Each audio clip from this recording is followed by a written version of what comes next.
สวัสดีทุกคนวันนี้จะพามาสอนวิธีเปิด VPN สำหรับคนลาวที่อยากปักตะกร้าใน TikTok จะมีวิธีใดๆนั้นเดี๋ยวเรามาดูกันเลยสำหรับคนลาวที่อยากปักตะกร้า TikTok เพื่อเป็นนายหน้าเนาะทุกคนสามารถเฮ็ดตามวิธีนี้ได้เลยปกติคนลาวเราจะบ่สามารถปักตะกร้าได้เนาะทุกคนเพราะว่าอยู่ประเทศเฮายังบ่ทันรองรับแต่มันก็มีอีกวิธีปักตะกร้าโดยการใส่ซิมไทยและเปิด VPN สำหรับของแอดเองนี่ก็ลินได้ทุกคนสามารถเบิ่งไลฟ์สดได้แบบนี้เลยตอนนี้แอดเองอยู่ลาวเนาะนี่เลยเบิ่งไลฟ์สดแบบนี้ได้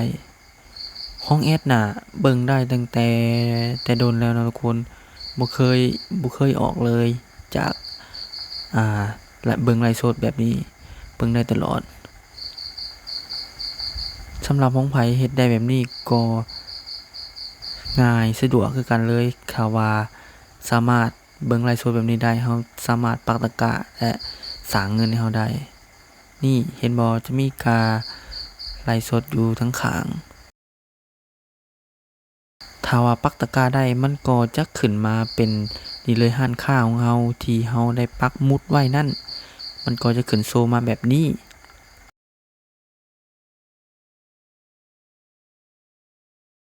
ถ้าอยากรู้ว่ายอดเงินของเฮาเท่าใดแม่นกดเข้าไปTikTok Shop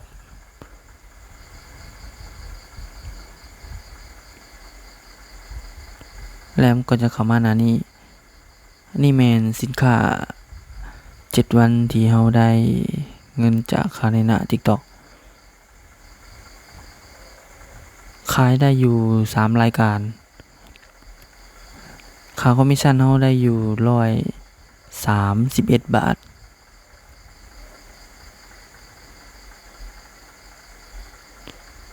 สำหรับไผคิดอยากปักตะกร้าในลาวก็สามารถเบิ่งคลิปนี้แล้ว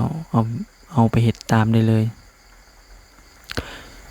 แอดอยากให้ฮู้ว่าแอดเองนี้ก็ใช้ซิมไทยเนาะเดี๋ยวจะเข้ามาเบิ่งนี่ก็คือกดเข้ามาที่รายการซิมแอดจะใช้อยู่2ซิ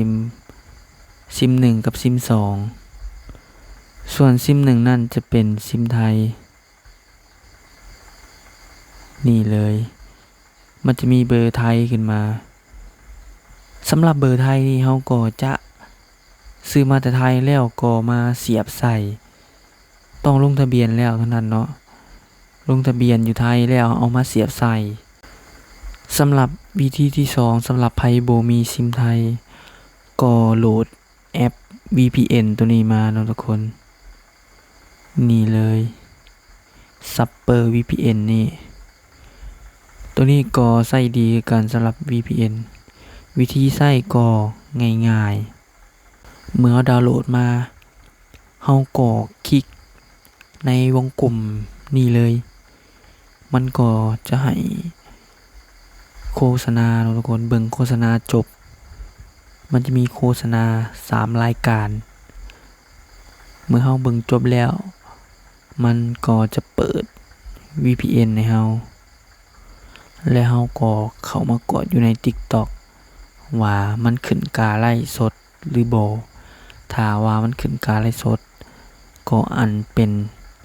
ที่สำเร็จหรือว่าเฮาเปิด VPN สำเร็จ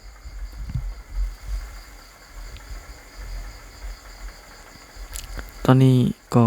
รอท่าให้โฆษณาวิดไปเนาะทุกคน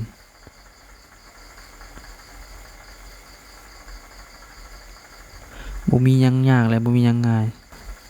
เพื่อเบิ่งโฆษณาจบนี่ก็ใช้เวลาไปโดนเติบนะทุกคนแต่ก็แลกด้วยการ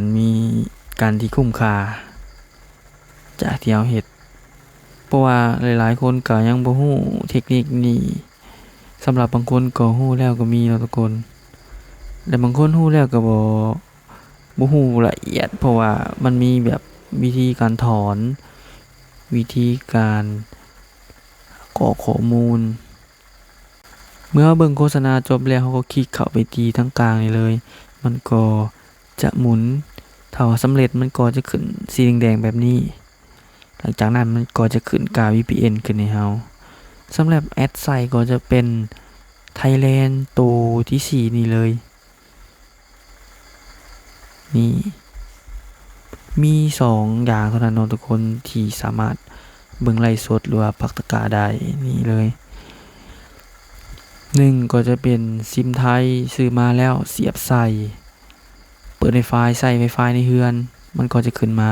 2ก็คือโหลดแอป VPN มา VPN ก็มีหลายเนาะทุกคน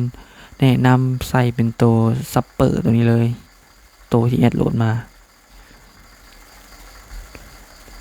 เมื่อเข้ามา TikTok เขาก็จะสามารถเบิ่งเครื่องหรือว่าสั่งเครื่องได้ถ้าว่าใครอยากสั่งเครื่องก็ทักเข้ามาได้คือกันเนาะทุกคนเดี๋ยวจะเอาที่อยู่ของแอดให้ค่าคอมมิชชั่นที่เราได้ถ้าว่าใครบ่เข้าใจตัวใด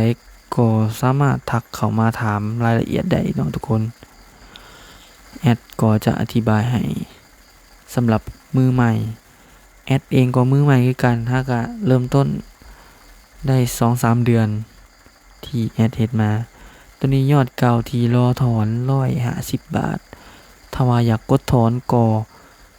กดเข้าไปเลยข้อมูลการถอนนั่นก็จะมีอยู่2-3นะทุกคนจะใช้บัญชีไทยก็ได้นี่เมื่อเราอยากถอนบัญชีไทยเราก็ใส่จำนวนเงินที่เราต้องการถอนขั้นต่ำแม่น20 บาทเนาะทุกคนถ้ากดถอนก็จะออกเลยแต่ตอนนี้แอดยังจะบ่ถอนสำหรับวิดีโอนี้ก็ได้สิ้นสุดลงแล้วนะทุกคนถ้าบ่เข้าใจได้สามารถคอมเมนต์ได้เลยเดี๋ยวแอดจะมาตอบ